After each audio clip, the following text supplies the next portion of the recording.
Invitado especial, está hoy por hoy en todos los lugares, en todos los medios, da que hablar, ¿sí? Bueno, fue arquero en su juventud, igual que quien les habla. Escribió un libro, Pandenomics, que es un libro que hoy ya está en su cuarta edición, pero también escribió varios libros más, ¿no? Como Otra vez Sopa, El retorno al sendero de la decadencia argentina, Política y económica contrarreloj, libertad, libertad, libertad. Saben de quién estoy hablando, ¿no? Estoy hablando de tal vez el político del momento. La política es eso, la política está en todos lados, nadie puede decir que es apolítico, ¿no? Y se lo preguntamos a él primero. Javier Milei, buenas tardes, gracias por estar aquí. ¿Sos apolítico? ¿Sos político? ¿Cómo te definís? Bueno, en primer lugar, buenas tardes Marcelo, buenas tardes Claudio. Gracias por agradecerle a mi hermana que es... Es una genia. es, Se ganó el cielo ya, ¿eh? Sí, sí, varias veces ya. Eh, hay una forma de ver el tema de la política, de que todo es política y que somos seres políticos y que forma parte de la esencia del ser humano. Y hay otra que tiene que ver con la cuestión de la política en términos profesionales. La primera, digamos, o sea, nos cabe a todos. La segunda, te diría que no. Y aun cuando yo en este momento esté involucrado en la política, digo, porque soy candidato o precandidato a diputado por la Ciudad Autónoma de Buenos Aires, diputado nacional, eh, por Avanza Libertad, y ahora, digamos, estamos trabajando en un frente que se llama Frente Vamos, o sea, que se está gestando la unión de todas las expresiones del liberalismo, centro derecha y conservadores. Eh, pero tampoco, digamos, me siento parte, digamos, de esa corporación política, porque de hecho mi propia definición es que soy un outsider de la política y además tampoco me interesa vivir de la política. De hecho, una de las cosas que yo comenté, más bien decidí incursionar en esta actividad, es que yo voy a renunciar a la dieta. Es decir, yo a los argentinos no le voy a costar nada. Es cierto que hay una ley por la cual vos no podés renunciar a la dieta. Entonces eso caería entonces en la definición de gastos generales y entonces por eso algunos proceden a donar la dieta. Pero a mí también eso me genera un conflicto porque estaría haciendo caridad con el dinero ajeno. Entonces eso tampoco me gustaría. Entonces, Parecieras un gobernador de Formosa que hace claro, todo con billetera ajena. claro.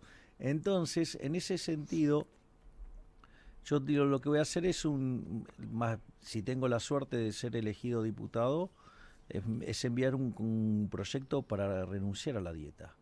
Vos fíjate que esto es interesante porque aquellos que no acepten el proyecto, si no lo dejan pasar o que no lo aprueban, en el fondo quedan en evidencia como chorros. Porque en el fondo, de última, es opcional. Si vos, pero digamos, o sea, si yo no la quiero cobrar, digamos, ¿por qué me tenés que obligar a cobrarla? Entonces, esto es muy interesante porque, digamos, yo estoy pensando a la luz de los números que podríamos llegar a conseguir y todo, es armar proyectos de estas características que dejen en evidencia quiénes son los chorros. O sea, que es, porque, a ver, ¿cuál es el punto? El punto vos tenés cómo lograr, no sé, impulsar o lograr que las ideas de la libertad lleguen. Entonces, digo, bueno, una es la batalla cultural. O sea, el anti-Gramsci, que es, digamos, parte, digo, yo pasé mucho tiempo con eso, pero el avance de la censura, sí, las restricciones, hacen que los alcances de la batalla cultural estén bastante limitados. La otra es la vía sangrienta, pero la realidad es que el Estado tiene el monopolio de la violencia, con lo cual no nos va a ir muy bien que digamos. Entonces me pareció que la única forma de tratar de dar la batalla era meterme dentro del sistema y dinamitarlo desde adentro. Y acá yo quiero levantar un punto excelente que hizo Claudio. Vos fíjate que son proyectos que en el fondo apuntan a la moral.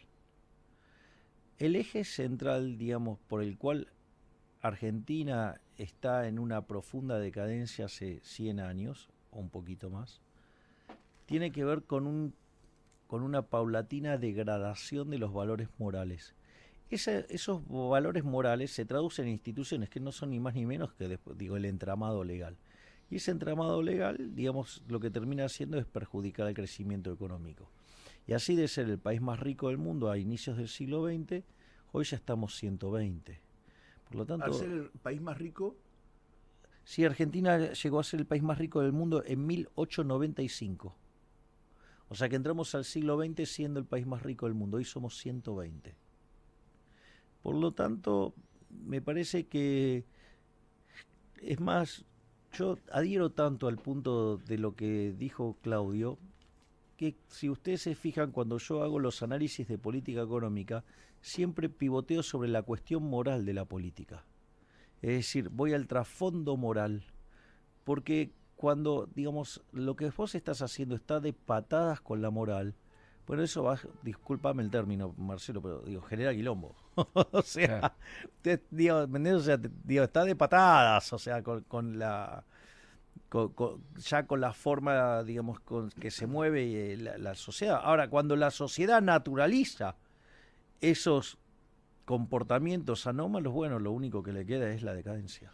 Fíjate, te quiero, siguiendo en tu línea de pensamiento, fíjate esto que vos estás diciendo, ¿no? En realidad, esto de no percibir una dieta o de ver de qué manera vos no cobrás una dieta, de no salirle nada a los argentinos, y sin embargo, en plena pandemia, con un montón de comercios fundidos, que es de público conocimiento, y el presidente le hablaba a la sociedad diciéndole justamente que aguanten, que vamos a salir adelante, rechazó la idea de bajarse los sueldos de los funcionarios públicos, ¿no? Sí, de hecho le jodió 150.000 millones de pesos a los jubilados el año pasado, y eso hubiera sido, eso por ejemplo se hubiera evitado si el gasto de la corporación política se bajaba en un 10%. O sea, y esto es muy interesante porque desde mi punto de vista, esto yo lo he presentado en mi libro Pandenomics en la parte 3, en el capítulo 8, probablemente sea uno de los capítulos más interesantes, donde, por ejemplo, hago el punto de que la pandemia, que la cuarentena cavernícola es un delito de lesa humanidad, en línea el Estatuto de Roma de 1998, artículo 7, inciso K. ¿Qué es lo que dice? ¿Inciso? K. Sí, paradójicamente. Increíble. ¿Qué es lo que dice? Que cuando la supresión sobre el derecho de propiedad tiene una característica sistemática, constituye un delito de lesa humanidad. ¿Y por qué es esto? Porque los delitos de lesa humanidad básicamente, digamos, son delitos contra la libertad o contra la integridad física, ¿no? ¿Y cuál es el eje central? El eje central es que si yo a vos te condiciono el manejo de la propiedad privada, o sea, te dejo en una situación donde te quedas sin recursos. Entonces vos ahí tenés dos alternativas. Una es seguir peleándola contra el Estado y te morís de hambre y te morís, o sea, te mataron por la vía indirecta porque te mataron de hambre. O la otra es que te convertís en un esclavo del Estado. Es decir, por lo tanto, digamos, el modelo de cuarentena cavernícola impulsado, digamos, por el tirano Alberto Fernández de Kirchner, raya el títere fantoche, ¿sí? A instancias de la infectadura liderada por el nefasto de Ginés González García y con la complicidad de impresentables como el doctor Pedro Cani y su hijita, Luis Cámara y Eduardo López, que además se dedicaron a sembrar el terror por los medios de comunicación. Claramente ese modelo de cuarentena constituye un delito de lesa humanidad y no se quedaron ahí. O sea, porque en realidad lo que han hecho es un trabajo que verdaderamente yo lo defino como un genocidio, lo que han hecho. ¿No estamos bien en posicionando, si nos posicionamos en comparación con todo el mundo, en tema de infectados, de muertos, de fallecidos? No, la verdad es que Argentina el año pasado terminó cuarto en la cantidad de millón de muertos por millón de habitantes. O sea que Argentina fue de los peores. Lo que pasa es que, como vos ahora ya tenés segunda ola, tercera ola, entonces de vuelta se vuelve a mezclar la tabla de posiciones. Si vos te acordás, cuando arrancó todo esto, Alberto Fernández comparaba, digamos, contra otros países, que además, o sea, los números eran incorrectos. Yo siempre digo que todos esos números y todas esas chicanas se las armó el imbécil de Leandro Santoro, que es la lógica de razonamiento de esa. Y vos sabés que lo interesante es que, claro, estabas comparando peras con manzanas porque esos países estaban en pleno invierno, ¿me entendés? Y acá todavía no había llegado y por la cuestión estacional vos no podías hacer esas comparaciones. Que eso, digamos, se iba a ver cuando terminara el año.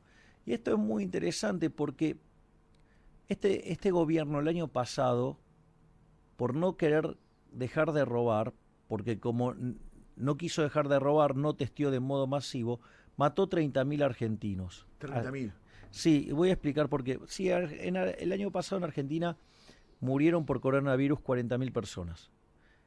Ahora, si nosotros hubiéramos hecho las cosas como un país mediocre, hubieran muerto 10.000. ¿Por qué? Porque, claro, porque en el mundo el año pasado murieron 1.780.000 personas por coronavirus.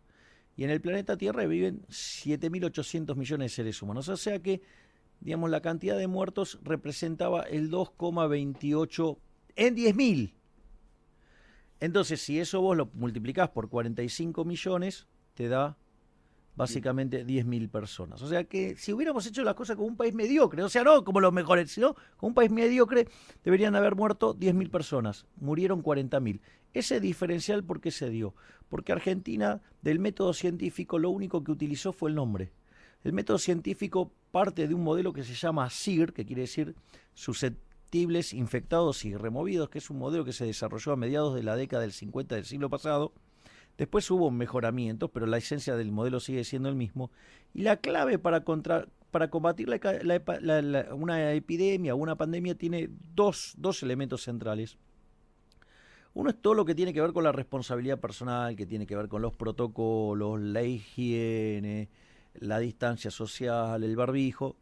Y eso está dentro de la esfera, digo, de los individuos. Y eso lo que hace es bajar la probabilidad de contagio.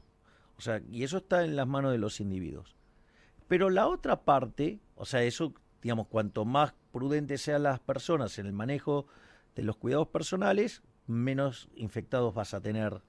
Y la otra es lo que tiene que ver con la remoción de personas del sistema. Es decir, cómo los vas removiendo. Y la forma de removerlos es con testeos masivos, porque cuanto más rápido sacás a un infectado del sistema, a menos personas contagia. Es cierto que en el año pasado el gobierno realizó muy pocos testeos. De eso nos olvidamos. Bueno, es que ese es el punto central, Marcelo. Ese es el origen de todo esto. Ese es el origen del quilombo. Porque como no quisieron dejar de afanar, entonces no se testeaba. La de ellos no se tocó, no se tocaron los sueldos de los funcionarios, nada. ¿Y qué opinas, Javier, del tema de los vacunados militantes? Pero, digamos, entonces termino y pasamos al otro tema, porque es parte de la misma enfermedad, por decirlo de alguna manera, que es la corrupción y que es esencialmente la presencia del Estado. Entonces, cuando vos, ¿por qué tenés que testear masivamente? Para sacarlos rápido del sistema y para que no infecten tanto.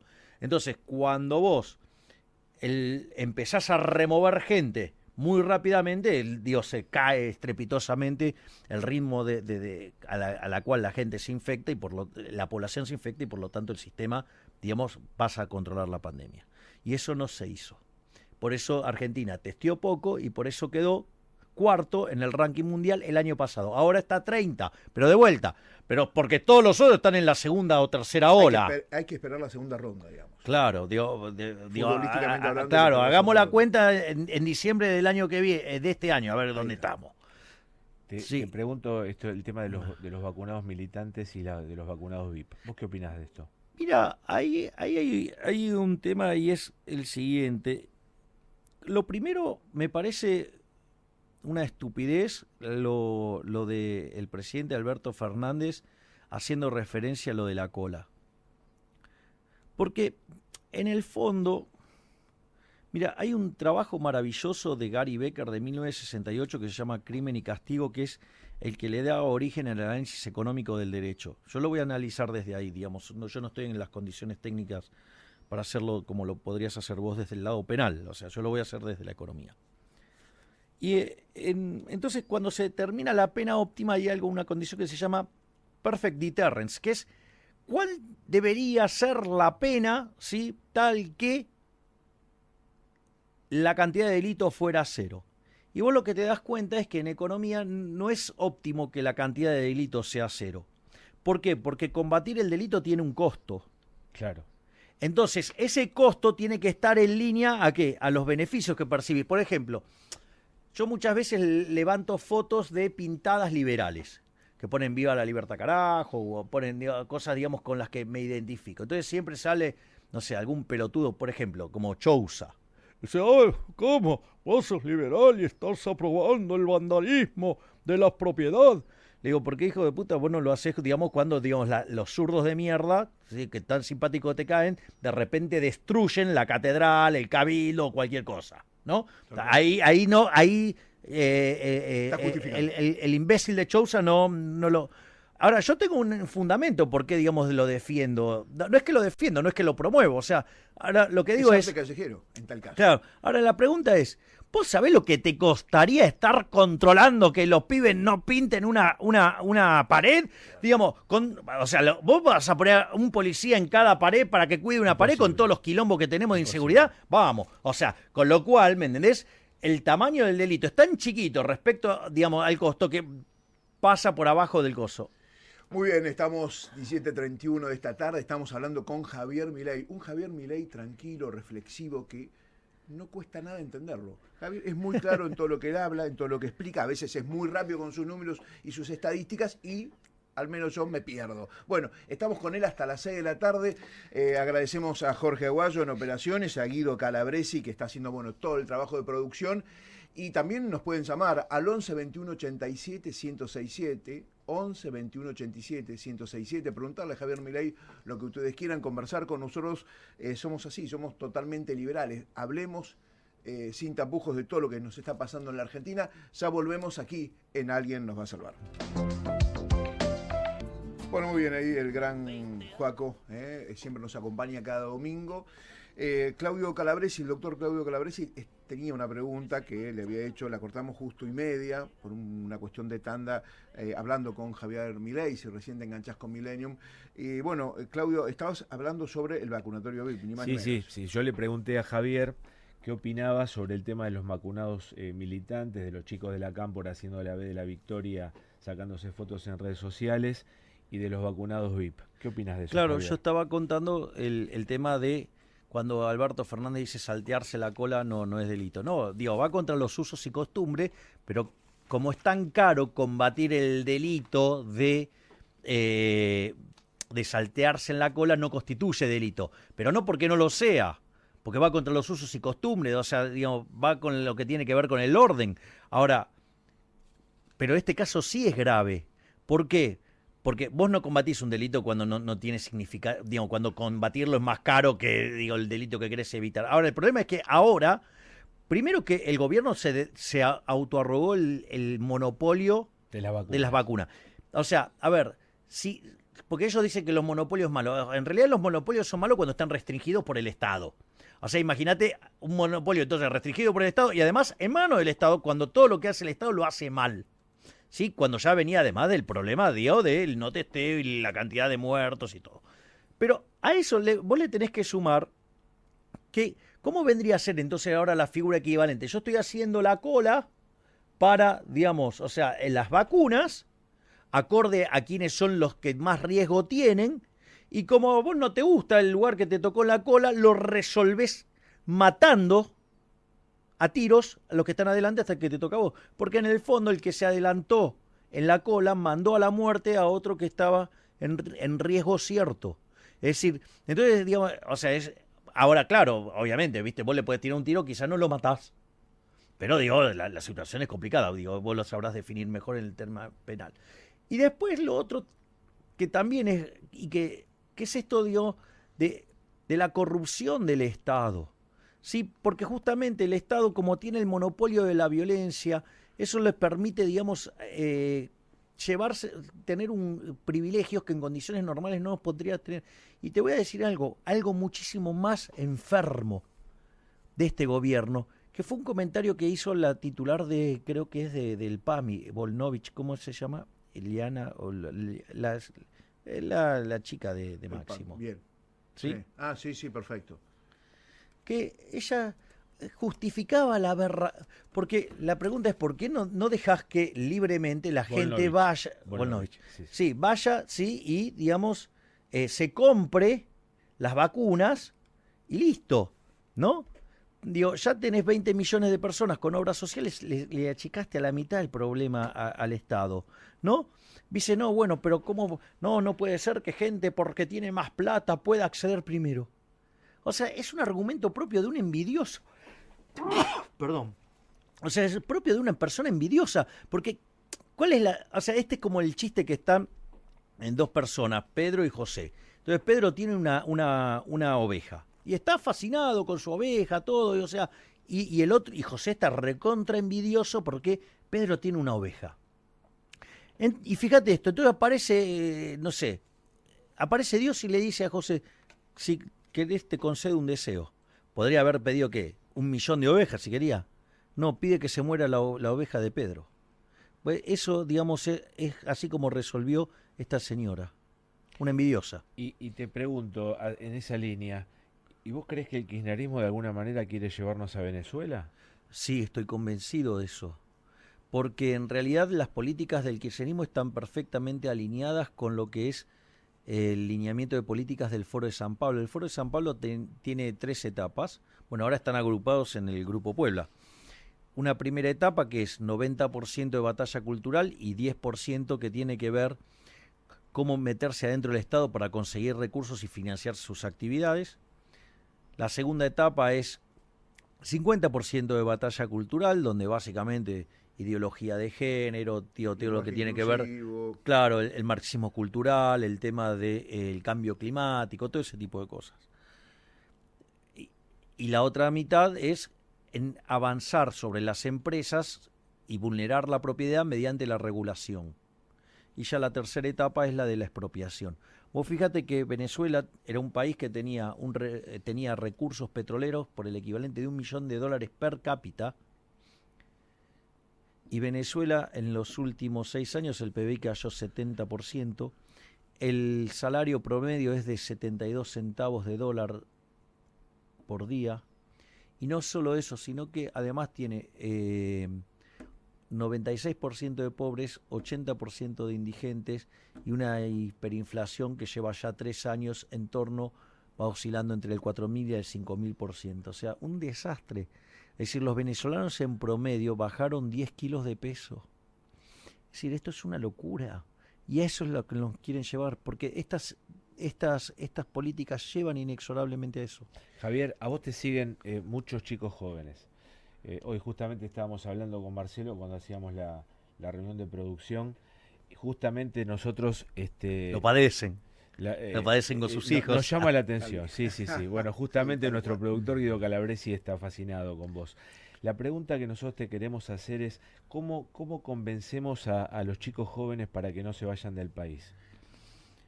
Bueno, vos sabés que esa pregunta que vos me haces, Claudio, a mí, de esto desde que ahora que estoy haciendo, digamos, política, por decirlo de alguna manera, de una manera más explícita, yo voy a los actos y vos sabés que se me acerca, digamos, madres con los hijos, me dice, mira, yo con esto del liberalismo, esta cosa, nada, digo, yo vengo porque me trajo mi hijo.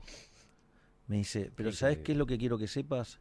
Es que yo te voy a votar, porque vos sos la última esperanza que tengo para que no se me vaya del país.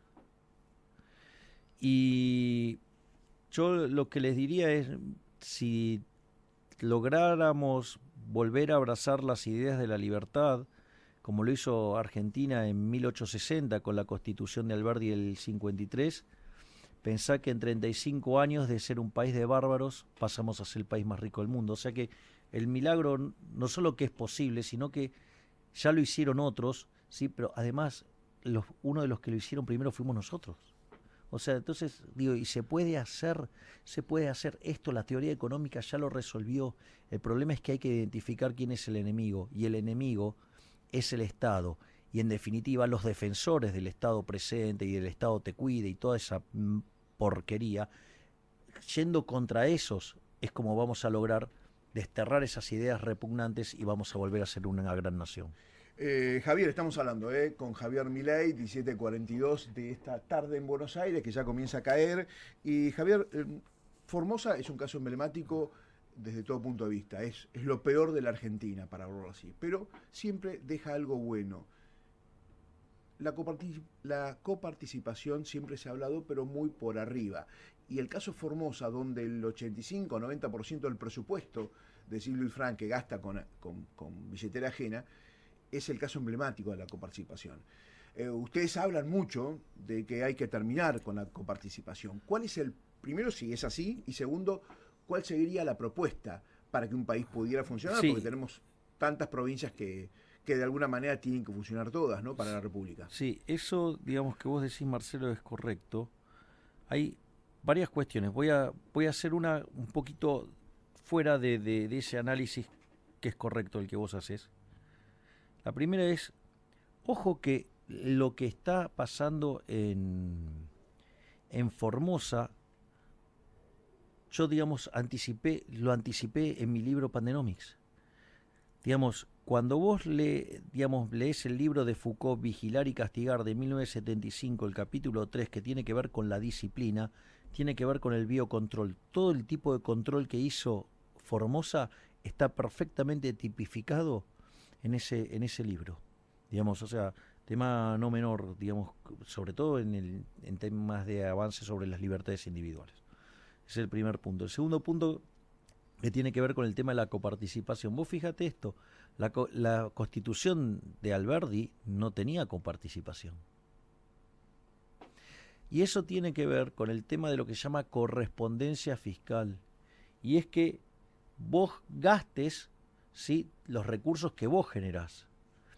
Y justamente, ¿qué es lo que pasa? Por el sistema de coparticipación, hay provincias que están siendo perjudicadas, el caso más emblemático es Buenos Aires, la capital federal, ¿sí? Y después tenés estos feudos, ¿sí?, como es, Santiago, digamos, Corrientes, La Rioja, Chaco, digamos, Formosa, en fin, donde, digamos, salen ganando del sistema con esta idea de la justicia social, que es algo tremendamente injusto, porque implica tratar a la gente desigualmente frente a la ley, es un robo. Pero digo, o sea, entonces, ¿qué es lo que pasa? Si gastan, no les importa, si total el que paga la cuenta es el pobre, digamos, tipo que está en la provincia de Buenos Aires cagándose de hambre, ¿no?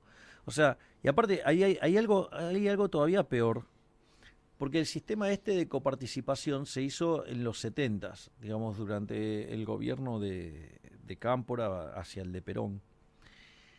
Y con estos criterios de justicia social. Y lo interesante es que a Buenos Aires la reventaron. Buenos Aires genera el 40% de los recursos y se llevaba 28. Pero hoy no se lleva 28 Buenos Aires, se lleva 22. Entonces, ¿cómo fue que pasó eso? Esto es muy interesante saberlo. Esto pasó en el año 88, digamos, en complot entre el fracasado hiperinflacionario de Chascomús, la rata inmunda Raúl Ricardo Alfonsín, y el señor Antonio Cafiero, el abuelo de Cafierito, o sea, tercera generación de políticos que tenemos que estar sosteniendo. Es decir, no les alcanzó con dañar al país una generación, sino que ya vamos por la tercera. Fíjate esto, qué interesante. ¿Cómo es que tiene 22 de coparticipación Buenos Aires? ¿Sabes qué hicieron? Cafiero y Alfonsín se pusieron de acuerdo para sacarle 6 puntos de coparticipación a Buenos Aires, repartirla en otras provincias y sacarle a Menem en La Rioja para ganarle la elección. O sea, para que vean, digamos, una de las tantas aberraciones que hizo el supuesto padre de la democracia. Que, digamos, algún momento de la historia. Las provincias pobres, Javier? ¿Cómo solucionamos? Pero vos no arreglás el problema del pobre empobreciendo al rico. Es como que vos me dijeras, bueno, hay gente que es inteligente y hay gente que no es inteligente. Entonces, creer que, digamos, o sea, vas a arreglar el problema del no inteligente, digamos, cortándole un pedazo de cabeza al inteligente. O sea, así no se arregla. La única forma que se sale es volviendo a abrazar las ideas de la libertad. Porque casualmente los lugares donde peor estamos es donde estamos cada vez más lejos del modelo de la libertad. Javier, ¿por qué no le explicás brevemente, porque ya estamos terminando, qué es ser un liberal hoy? Mira, para comprender lo que es ser liberal, la mejor definición la ha dado quien seguramente es el liberal más importante de toda la historia de la República Argentina y uno de los más importantes también de la historia en el habla hispana, que es el profesor Alberto Venegas Lynch, hijo. Y dice, el liberalismo es el respeto irrestricto del proyecto de vida del prójimo. Los tres derechos básicos son el derecho a la vida, a la libertad y a la propiedad. Y se basa el liberalismo sobre 5 instituciones: la propiedad privada, mercados libres, que quiere decir la menor intervención estatal posible, la competencia, que tiene que ver con la libre entrada a un mercado, la división del trabajo y la cooperación social. Cuando vos te basas sobre esos pilares, solamente se puede ser exitoso en el liberalismo sirviendo al prójimo con bienes de mejor calidad a un mejor precio. Lo único que te va a pasar cuando vos te abrís a la libertad es prosperar. Muy bien, estamos aquí en una tarde tranquila, ¿sí? de domingo, hablando con Javier Milei, muy tranquilos, la verdad que reflexionando un poco sobre algunos de los temas más acuciantes que tenemos en la Argentina. Uno de los temas, indudablemente, antes que terminemos este programa, va a ser la inflación, Javier. Pero eso va a ser luego de una pequeña pausa. Seguimos aquí hasta las 6 de la tarde y ya después se viene, sí, con un día de domingo, Viviana Canosa, que ya llegó al estudio aquí de Millennium, y de alguna manera también nos pone un sol en este día nublado que ya está en Buenos Aires.